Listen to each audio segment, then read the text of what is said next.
Welcome to the Fish and Gardeners Tour. I'm Dee. This is Lee. And this is our garden. Okay, we're gonna go ahead and start the tour. And right here we have the honey murderpot tangerine. And she was in a little accident, so she's gonna regrow right there. So she gives some beautiful tangerines. And back here we have the red navel orange. She was in an accident also, so she's starting to grow. That white stuff that you see on her is not Nature's Earth, and that stops all the bugs from attacking her. And this right here is a sapodilla. This is a Lana sapodilla. And they don't like a whole lot of sun, and they're so small, so I just put the shade cloth over this little petite rose bush to help the pollinators stay over there on that side. And these are just random plants right here, and this is our pollinator station right here. And we have all of a bunch of different flowers and trumpet horn flowers. So it's a little addition that we added to the garden.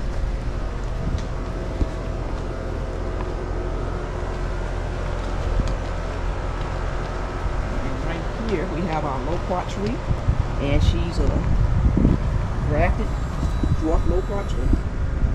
So she's getting a lot bigger, and we're staking her up. And then as we pan around over here, we have all of our blueberries right here. Well, some of our blueberries. And we have different type of blueberries, lemonade, pink lemonade blueberries, just all different types of blueberries. I can't remember all the names of them because I bought so many of them. But different types of blueberries.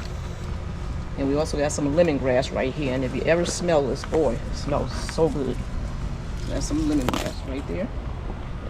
Then as we come and pan back around here, we got some more pollinators under here. They don't like a lot of sun. The marigold does not. I get serious sun here, and they don't like all that sun. We also got some seedlings, some spearmint, and some peppermint around here. Yep, and that's a surname cherry little seedling. So they're being protected under the shade cloth that I just randomly made up. And then here we go with the avocado tree. This is an Oreo Negro, and it's like very well in the winter time. I had it choke wet, but it snapped with the hurricane. Okay, then we can come back over here, and this is another trellis. And these are some donkey ears for anybody who want to know. They like a lot of sun. They don't like the winter and have to bring it back inside. And then this right here is the house of Miwa kumquats right here. So you have kumquats all around. As you can tell, we love Miwa kumquats, and you see there's fruits on every tree.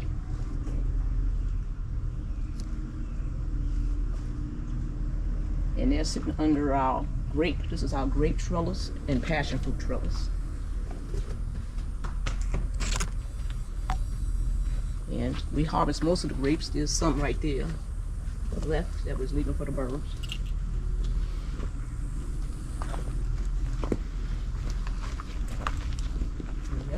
Whole trellis, and the hubby made all of these trellises, so he specializes in trellises in our backyard because he's the only one who makes them.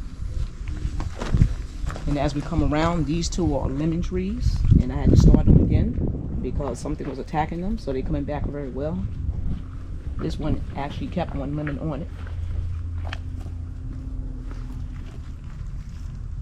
And this right here is another Maya lemon tree.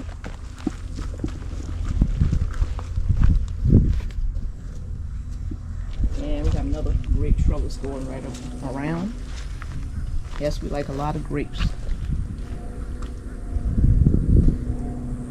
And then as you go across the fence over there, we have some mango trees, which is over here. So we have the Pickering mango tree. This is a cranberry hibiscus. And if this tree survives, this will be the Alfonso.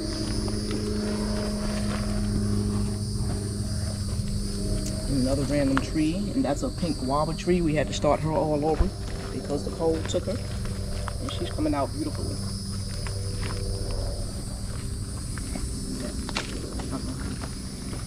We got this right here. It's going to be a kiwi trellis, and yep, that's the type of kiwi that's on there.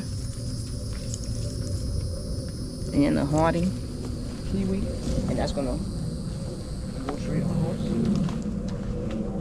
Here on one of our watermelon patches. The hubby was experimenting with the watermelon patches, so we have some watermelon. That's the biggest one right there. It's going to be shaking, but it's back here. You see it. And as you're looking at the watermelon patch, you're always looking at the pineapple patch.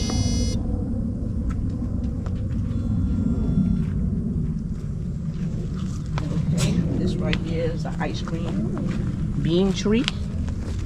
And I put some diatomaceous earth on that because there was a bunch of ants attacking.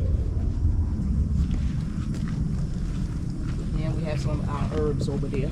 Lemon balm, herbs, and Cuban oregano.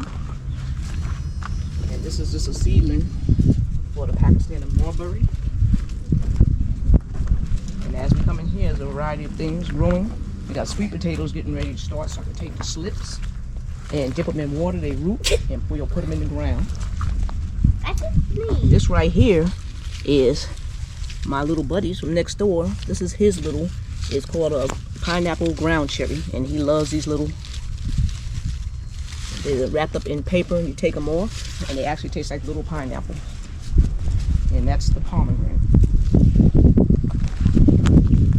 And here we have a bunch of mango trees, and this is the red lime tree. It has all kind of red lines and it's also starting again.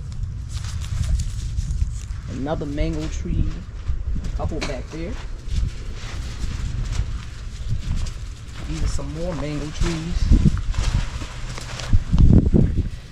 And these right here are strawberry guava trees. And they're starting to actually pollinate.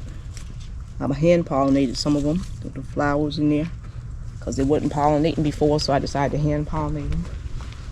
And that's a jujube. And the jujube, they're like small, round, sweet apples. That's what it tastes like, a mixture between a sweet date and apple. Another. Valencia Pride. Then we're gonna go over here. This is a pomelo. And this is hasn't even nowhere near finished growing. It has a while still to grow, so those get very big. Can I hold this? Definitely. Then we come over here. You got the Barbados cherries, the whole entire. I think it's done. They're in front of the, they're behind the grape trellis. That's another one that my hubby made.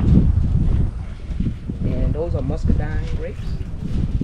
And there's actually a couple of grapes still left in here.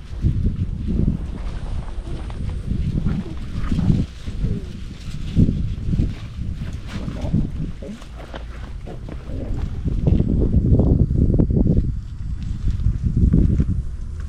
And this is an ever-bearing mulberry.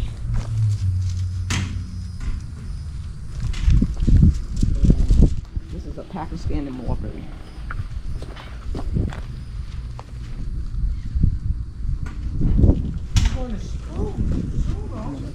Okay, so this right here is the fruit punch mango.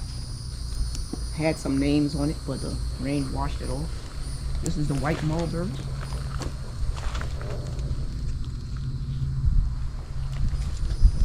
And we come over here, this is the amber sweet orange. You see a couple of oranges on there, and there's some in the middle that's smaller. Another guava tree. This is supposed to be the red supreme guava. And this little section is just our little pepper section right over here, with a little glance of some herbs and peppers, and a little bit of tomatoes. But this is basically an experiment, and they seem to be doing pretty well because they don't like a lot of sun. And this right here is my seedling area. We have started some seedlings to grow these trees. So I take them from the trees, and we have some seedlings.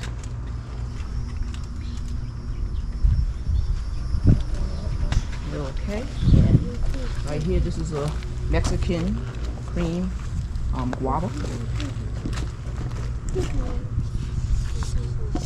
And this is another trellis that we have going on here. It's going to be another passion fruit trellis.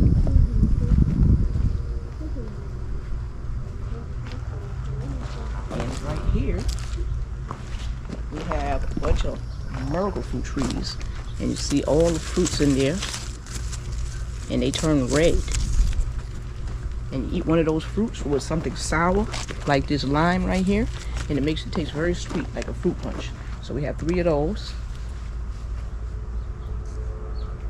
We also have the soursop tree, and that's very, very healthy, especially for fighting off cancer cells, especially the leaves. You take the leaves and put them in tea, and that helps fight off cancer cells. Yeah, going around, that's the sorrel.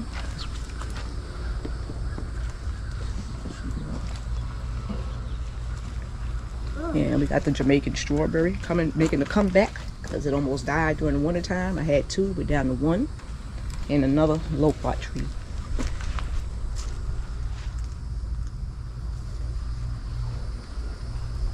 And in here we have Mr. Watermelon Man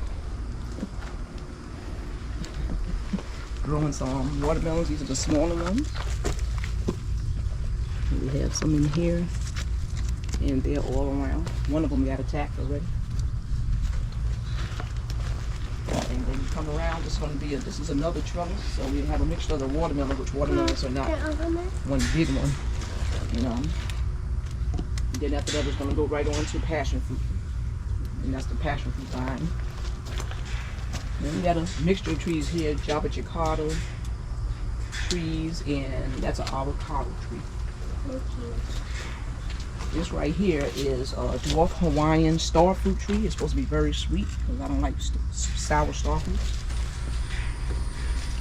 And that's a Fuji persimmon. And I think we got 1 persimmon left on here that didn't get blown off. And this is the variegated lemon. It's starting to come back again. It's getting ready to bloom again. Okay, we got the Comito.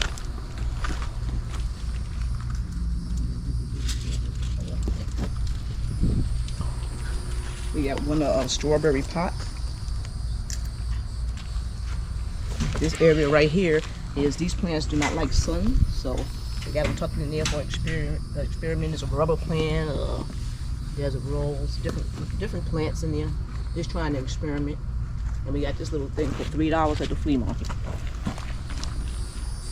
This right here is a Logan. So she's getting bigger.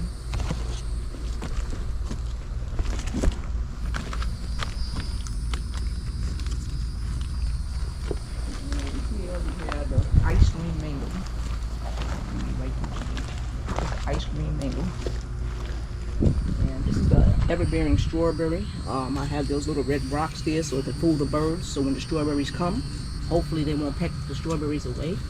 And they're surrounded by a bunch of peach trees and mango trees.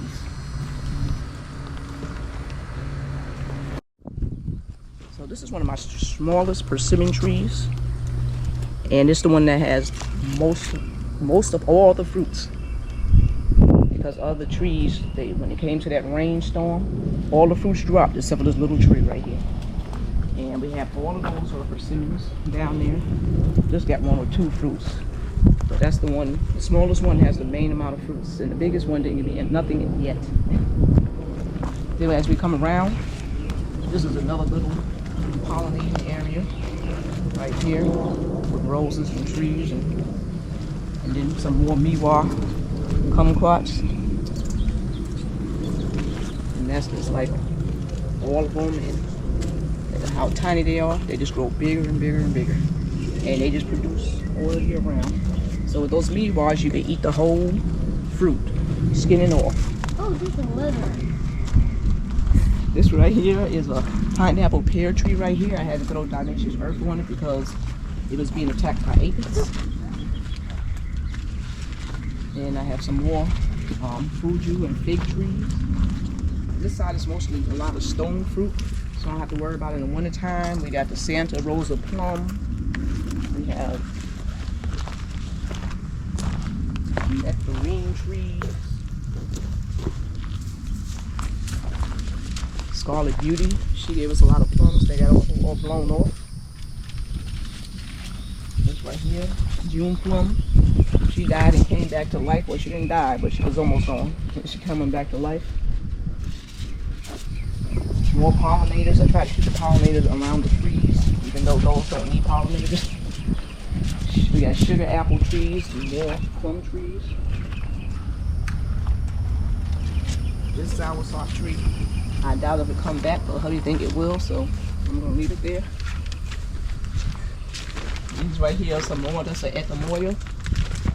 And this is another sugar apple. And that's a red custard apple. And this is another Maya lemon. And variegated pink lemonade tree. This right here is a nectarine tree. It was a stick and it's grown so much I have to move this other tree back here that's a linden because it outgrew it.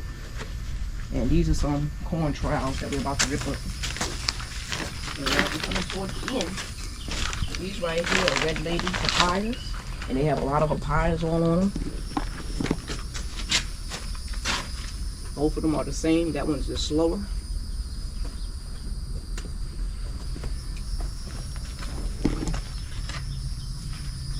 And this one is Trina. It's a Valencia orange.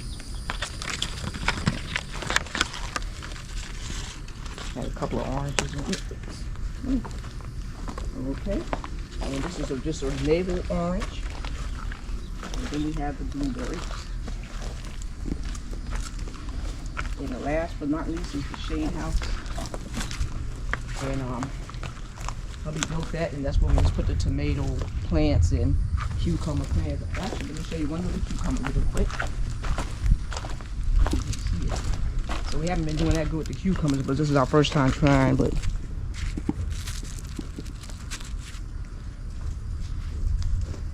the tomatoes are doing pretty good.